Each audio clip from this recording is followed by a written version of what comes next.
今天我来到美国内布拉斯加见一个刚从哈佛本科毕业的网友。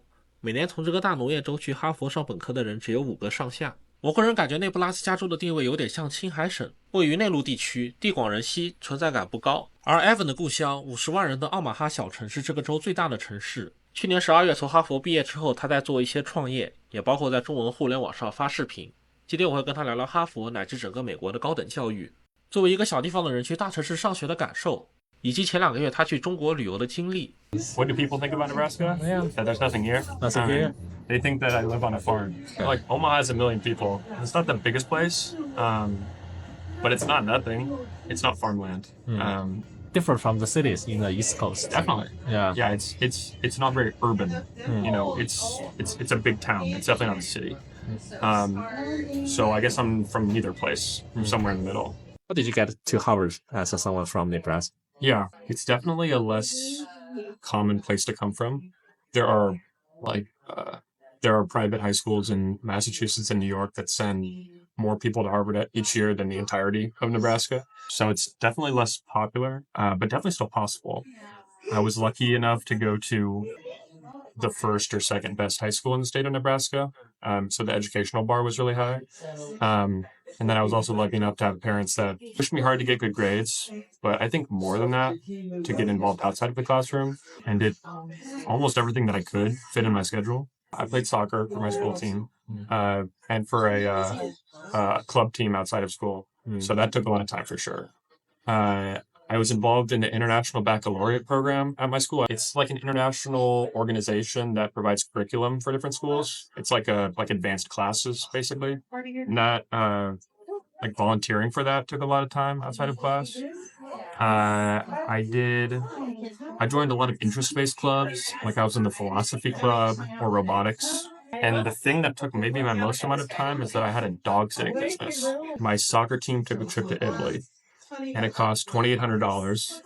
And my parents were like, we'll give you $500, but that's it. I'm very stingy, and they're also very stingy. They taught me to be stingy. And so I had to make $2,300 in like 6 months. And I never had a job before. And also I didn't really have time for a job outside of class. This was like, I didn't have time for like a shift just because of all these activities. And so I had to find something entrepreneurial, I guess, to do to make money. And the thing I first tried was babysitting, like taking care of people's kids. And it paid okay, but people's kids are very demanding, and you had to do a lot of work. So like, what could I take care of that's like less high maintenance? And I thought dogs would be a good idea, because people go on vacation, they don't know where to take their dog. And I could just go to their house and play video games and study, and their dog, you know, I could get food or water for a long time. I ended up dog sitting for 15 or 20 people. We did advertisements on Facebook and other social media platforms. Messaged pretty much every adult that I knew. Passed out business cards to people I saw with their dogs, and was able to make enough money to go on the trip, and then continued doing that for the rest of my time in high school. I guess that was like my first like entrepreneurial pursuit, and definitely kind of what sparked my interest in entrepreneurship. Soccer, you would not do this entrepreneurship. And without this entrepreneurship, you probably won't go to college. All from soccer, yeah. Yeah. Just because I wanted to go to Italy. So what did you write in your admission letter? In my admission Application to Harvard. Yeah. I talked about stuttering. I've spoken fluently this whole time, and you might not know, but I was a person who stutters, and I still have to think about it. I did speech therapy for over 10 years, between the ages of 4 and 15, with a private speech therapist, as well as a speech therapist at my elementary and middle schools. Another thing that I'm just incredibly lucky for and didn't do anything to achieve, kind of like my parents pushing me academically. I didn't do anything to deserve that. It just happened to me. I just happened to be born into a school district that had a speech therapist for me, you know, something that definitely could have changed the course of my life if I didn't have that. Like if I had been born in a school district with less money, or, you know, even like a few miles away in a different school. And so not every speech therapist has even ever worked with someone who stutters before, just because there's, you know, a million different speech impediments. And I would just happen to be lucky to go to a school that had one that knew what stuttering was. And so many factors contributed to me like being able to speak fluently right now. Oh, okay. And most of them were out of my control. Yeah. But it's hard to tell from how you speak now. No, I was incredibly lucky. That's another thing I got lucky about. Some people who stutter can work with a speech therapist for 20, 30 years and still stutter on every sentence that they say. Everyone's kind of stutter is different. Okay. So all of these factors kind of led me to where I am now. Anyway, I tell myself I'm lucky every day. And I wrote about kind of my journey through speech therapy and about kind of finding my voice, literally finding my voice as in learning how to communicate without stuttering, but also metaphorically finding my voice, just because stuttering is a big emotional and mental blocker for people. It causes them to self-limit or, think like, I couldn't do X or Y because I can't speak fluently. And honestly, the main battle that people who stutter have to confront is the mental barrier. The physical stuff kind of takes care of itself once you find acceptance. Anyway, it was really easy to write about because it's something I've been dealing with for my entire life. You did not find any third-party institutions? Because it's very common for Chinese kids. They want to go to Harvard or even any university programs they want to It's find. actually more common than you'd expect with American kids. I know people that have really rich parents and their college essays were written by agencies. And that is not something I even knew existed before I got to Harvard. I felt like there was definitely a learning curve my first and second years of college, kind of understanding understanding elite society in the United States. It's in Omaha, even the richest people in Omaha, they're not like the richest people in New York City. In terms of resources, but also in terms of just temperament or attitude. Everyone in Nebraska is very nice, regardless of if you're from the country or from the city. We say Nebraska nice. The culture in East Coast cities is way less friendly. If I'm walking down the street in Nebraska and I pass someone I don't know, I'll probably tell them good morning or at least nod at them or smile. And in Boston, no one cares about anyone else. No one is nodding to me and saying good morning that I pass in Harvard Yard, which is fine. But it's definitely a place where you need to have a thicker skin, less community, less friendliness. On the flip side, there's also way more opportunity at a place like that. Opportunity to study or work.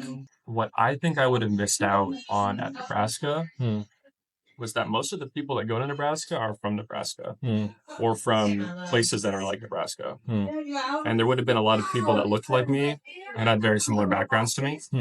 And I think my favorite part about Harvard was the diversity of people there. Both in terms of background, but also in terms of culture or country, interests. I think the most important things that I learned at Harvard were probably the people that I met. I'm sure these people are going to do incredibly amazing things. They didn't teach me anything that I couldn't have learned at a different school. Nothing in my introductory to computer science course at Harvard was markedly different than an introductory to computer science at the majority of other schools. It's just the environment that I existed in. And I definitely think it kind of expanded my own personal boundaries to step out of my comfort zone and move away for college. Nebraska is a stellar school, but I'm glad I left. How many schools did you apply to? 2. Just Harvard and the University of Nebraska? Yeah. It's very uncommon. I know. Most people at Harvard, when I told them that, were surprised. Okay. Because people there apply to 15 or 20. Yeah. And you will get a scholarship. Well, yeah, I could have gone there for free. And I was very happy with the program. And I had a list of about 10 or 12 schools that I wanted to go to. And then a couple months later, I was like, do I really want to go to these 5? We'll cut them out. Okay, I have 5 left. Applied to Nebraska, applied to Harvard. Had 3 more to apply to. I was like, do I really want to go to these 3? Nah. Why you chose to also apply to University of Nebraska? My entire family has gone to Nebraska. So my dad went there for law school. My mom was a college student there. My brother graduated from college there 4 or 5 years ago, and my sister is a current student there. So everyone in my family went to Nebraska. Also, number 1 or number 2 destination for high school students that come out of Nebraska. So it just felt very natural to apply there, and I felt very comfortable there. And then also the computer science program that I was really good. So I would have been happy there. Chinese kids, they usually prefer to apply to the most prestigious schools. People always look for prestigious schools, or they have a strong attachment to the state college? I think it definitely depends on the person. State college is really attractive because it's more affordable. It's more safe. People from Nebraska are obviously familiar with Nebraska, so it feels homey. I think there are a group of students that are concerned with prestige and concerned with, getting into top schools. But I think we're only talking there, the top couple percent of students in their grade. Like my high school had 650 students per grade, and there were maybe 30 of us that were interested in applying to top schools.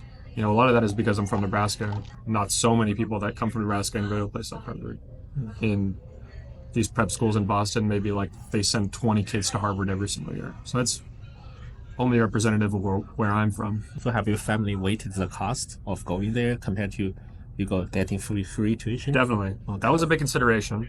And even after I got into Harvard, I still didn't accept the next day. I thought about it for about a month. I paid for my own school. So my parents obviously support me all the way and want me to succeed. They didn't go to Harvard, and it's my debt, essentially. So the decision I was making was like personally paying for Harvard, not just like forcing it on my parents, like actually me paying for it, or, a free education at a program that I was very confident in. So obviously with all of that context, the decision between Harvard and Nebraska doesn't become so clear. I mean, some people would obviously say like, well, it's Harvard, you can't say no. But it's something I did consider for a long time. I ultimately chose Harvard just because it felt like an impossible thing to turn down, and I'm definitely happy with my decision at this point. My main concern was just being in debt, but I'll make money, like the money will come back.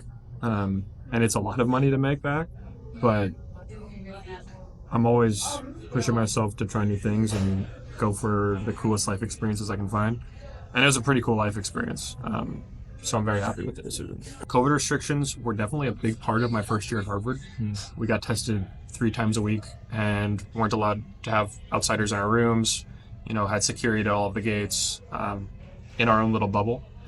I had never lived anywhere other than Nebraska. Just being so far away from home and in a foreign place was isolating and challenged me a lot. I became comfortable in the place. I got to know Boston better.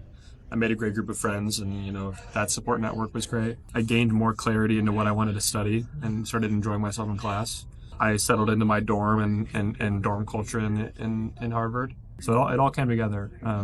But change is hard. Yes. I'm also curious about how their experience at Nebraska was as well. Whenever I would come back to Nebraska, I'd see so many people from high school. It was like a high school reunion. And it was just very different from, honestly, frankly, the isolating experience I had at Harvard. It's a very isolating place because it's very difficult and challenging, but also there's not a lot of people from Nebraska that go there. New city, new people, new experiences. So I had a lot to share coming back, but also I was very curious about kind of the polar opposite of that, which is something more comfortable and also something that had so many familiar faces around. I don't know if we really compare ourselves. I don't know if that's as much of a part of American culture. I know people that are happy with their decision to leave Nebraska, and I know people that are unhappy with their decision to leave Nebraska, and I know people that were happy to stay in Nebraska and that were unhappy to stay in Nebraska. So I think it's kind of a personal thing about it. It's honestly probably not as competitive as you would think. People are very focused on succeeding, but I don't think very many people there are focused on succeeding at the expense of their classmates. I never felt like pressure to compete against my classmates. I'm a naturally competitive person and I want to have cool work experiences and get good grades, but I felt that motivation was more internal than external. So that's probably different than a lot of people might think, who would think at Harvard like probably everyone's like gunning for each other's throats. Why did I decide to go to China? Yes. I always wanted to have a big postgraduate trip after I graduated. And I thought for a long time that would be kind of backpacking through Europe. It's like a very common American thing to do after you graduate college, to like just get a backpack and stay in hostels across Europe. But I had the opportunity to go to Europe a few times I studied abroad in Spain, and I'd been to Europe a few times before that. And I've been lucky enough to travel quite a bit in my life, actually, and Asia in general is somewhere that I'd never been before. And I went to 3 countries on my trip. I went to Japan, South Korea, and China. China being the place where I spent the most time. Japan is probably the most represented Asian culture in American media. Americans are very curious about Japan, frankly. Like, people here love anime and sushi and video games and like so much that of Japanese culture. South Korea, I didn't know too much about actually, but it was a nice. Stopping in Seoul was a nice in between. And then China, we spent close to 3 weeks in China. Not a lot of Americans go to China, and it's a very unique destination. And also just a country that I'm just naturally curious about. Just because China is also represented in American media. And I want to experience things that people talk about. Based on the questions that I got from people in China, asking me about American perspective on China, I feel like people in China think that China is more negatively represented in America than it truly is. I mean, it definitely is seen as like a rival to the United States, and it's portrayed that way. But I personally had no like ill thoughts about China. And I feel like the average American also is similar to that. I mean, obviously there are people in both countries that hate the other country. I like going on trips where I can learn, and I like getting off the beaten path a bit. And China definitely felt like a place where I could learn a lot about the country I didn't know too much about. But yeah, trip of a lifetime. It was awesome. Okay. So another thing many people don't talk about is how to get a Chinese visa. Yeah. You know, as Americans, you probably never experienced a visa experience. Never. This is another thing that I would have had no idea how to do without my friend. A travel agency in Chinatown in Boston, downtown Boston. And we walked in and everyone started speaking Mandarin to her and she started speaking Mandarin back. I had no idea what I was doing. I just did everything they told me to. Sat at a table, filled out a form, communicating. I didn't know what was being said. All of a sudden, my friend told me, they need a picture of your face to send to the embassy or the consulate or something. And there can't be any hair on your forehead. And I was like, well, that's kind of complicated because I have a lot of hair on my forehead. And so we took water from a water dispenser, you know, like a water cooler, whatever you'll get. We put it into our hands and then slicked all my hair back so that they could get a picture of my face. Pushed all my hair back. Okay. And then show off my forehead. So you were like this? Yeah, that's basically it. Can you do that? Why? Okay, you don't want to do that? We don't like this. We parted my hair. Oh, okay. I probably look so stupid right now. No, you look really good. Oh, no. You look, no, I think it's good. It's good. I have too much hair. I'm getting a haircut next week. I need to get a haircut. Do you recommend Chinese people to visit your state? Maybe on like your 4th or 5th trip. No, actually. You know, if you want to see true America, yes. If you want to go have a touristy time, kind of like I probably did in China, just going to big cities, and you can have a great time in those places. If you're interested in learning about American culture, Omaha would be somewhat interesting. Maybe only for a couple days on a larger trip.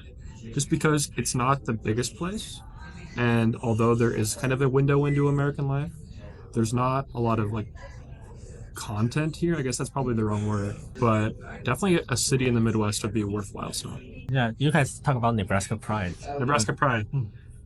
It's actually an interesting question because when I was from Nebraska and I'd only ever lived here, I felt somewhat connected to my state. Like everyone roots for the football team. You know, people talk about Nebraska nice. You know, people care about each other. But I never really felt like pride. I wouldn't have said pride. And as soon as I got to Harvard, and the first person, second person, third person, fourth person said, "Oh my God, I've never met anyone from Nebraska. Haha, do you live on a farm?" Or I would go up to someone and say, "Hey, I'm from Nebraska," and they'd be like, "Oh, Nebraska, really?" I was like, man, what the hell? My Nebraska pride shot up so much. You have no idea. It's like I got one too many negative reactions about Nebraska for me to say like, hey, it's like actually like a cool place. And now I'm Nebraska till I die for sure. Just like there's like differences in like words that are used. So the biggest example I can think of is like soda versus pop. So like Coca-Cola. Everyone in Nebraska says pop, and everyone in the Midwest says pop. And for the most part, outside of the Midwest, people say soda. And I can't tell you how many times I said pop at Harvard, and so I'd be like, haha, pop. And I'm never going to stop saying pop just because of that. I don't care if I live in New York for the rest of my life or live in California for the rest of my life. I'm never going to stop saying pop. I think maybe people look down on the Midwest maybe a little bit. You know, people get a little stuck up about being in the Northeast or being from California or being from Texas or from Florida or like these like notable places in the United States, and they look down on a place like Nebraska. So like it's a flyover state. Like no one's from Nebraska. There's nothing in Nebraska. I've heard all these things. Maybe I have a chip on my shoulder a little bit, but I'm never gonna stop saying pop. So what do Nebraska people think about Boston people? Well, it depends on who you ask in Nebraska. I think that generally people in Nebraska aren't so interested in having an opinion on somewhere like that, just because like people in Nebraska are nice. So it's like, oh, Boston, that's cool. I bet that would probably be the first thing that someone in Nebraska would say. But there's definitely people here that think they're stuck up. That people from big cities are stuck up. I'm not one of those people, and I'd say that's like a pretty big minority, just because people aren't very judgmental here. But I know people here definitely think that living in a big city like New York or in a state like California would be like their worst nightmare. So those people definitely do exist. Warren Buffett is from Omaha. He's actually from like a mile or two away from here. He's worth like $150 billion, and you can just drive by his house. It's just a very normal house. I think it's the same house that he bought in like 1980 or something like that. He makes all that money and then just like never moves. Or like he still drives like a random Ford and goes to McDonald's every morning. Like very satisfied with his life. That's like classic Nebraska. After 50 years? I hope so. Well, I hope I find success. But regardless of if I find a crazy amount of success or not, Okay. I hope I'm still the same person. Okay. And I think Warren Buffett is very much still the same person as he was before. That's where Nebraska is. Yeah. Okay. Daily routine. Every day I wake up at 6. That's not too early. Okay. That's not super early. You know, my grandpa wakes up at 6. Oh no, my grandpa wakes up at like 4. Maybe it's just cultural thing. Okay. I try to leave my house by 6:30, and I go to the gym. Done by 7:30 or 8, I guess. In the mornings, I'll either film or edit, or I'm like a software engineer, so I'll write code. I'll have lunch at maybe noon or 1. After that, I'll be either filming, editing, or coding until maybe 4 or 5. I'm doing a workout challenge right now called 75 Hard, and each day you have to work out twice. So around when I'm done with that, I'll work out for a second time, usually in my backyard. I sound super disciplined right now, but I swear this isn't like, I'm not like the most disciplined person. After that, I'll have dinner, hopefully with my mom or dad, but sometimes they aren't home because they both work really hard. At night, I'll either hang out with my friends. That's fun. I like to read. I'm reading a book called SPQR right now. It's like a history book. You show me. Oh, no, that was Atomic Habits. Okay. I'm reading 2 books right now, I guess. Okay. I'll try to get to bed by like 10 p.m., 10:30 maybe. I think yesterday I went to bed at 11, so sometimes I fudge the numbers there a bit. But generally, most of my days look the same. Okay. What do you guys like to have fun when you hang out at night? We like to play video games. Sometimes there's a lot of basketball on TV right now, so sometimes we'll go to a bar and watch a basketball game. I don't drink alcohol, but I'll have a soda. I'll have a Diet Coke normally. No, you have a pub. I'll have a pop. Yes, exactly. Hey, you caught me in my saying soda after I said I would never stop saying pop. That's funny. Okay. I don't drink alcohol, but I'll have a pop. It's a part of this 75 hard challenge. Okay. But you still like drinking? Drinking is fun. I think I like drinking less than I used to. And I think even after the challenge is over, I'd like to just not, or like very rarely. But I haven't drank in about a month. Bar or bowling? Bar, we've gone bowling before. We'll have a fire, like a fire pit in the backyard. Maybe we'll play board games or go play pickleball somewhere. But you're right, there's not like a wealth of opportunity to do activities in Omaha. So it's kind of us making our own fun. Are they both mostly your high school friends? Yeah, so in Omaha, definitely. Okay. A lot of my friends from high school have stuck around here. And most of my college friends are in New York. So if I move to New York, I'll be hanging out with them. Okay. A random guy, even if you went to Harvard. Sure. I think that's good. Yeah, I know. I think so too. Okay. I wouldn't want them to treat me any differently. Harvard is a cool thing, but I'm still Evan, right? Yeah. You know what I mean? Yeah, you're still Omaha people. I'm still alone.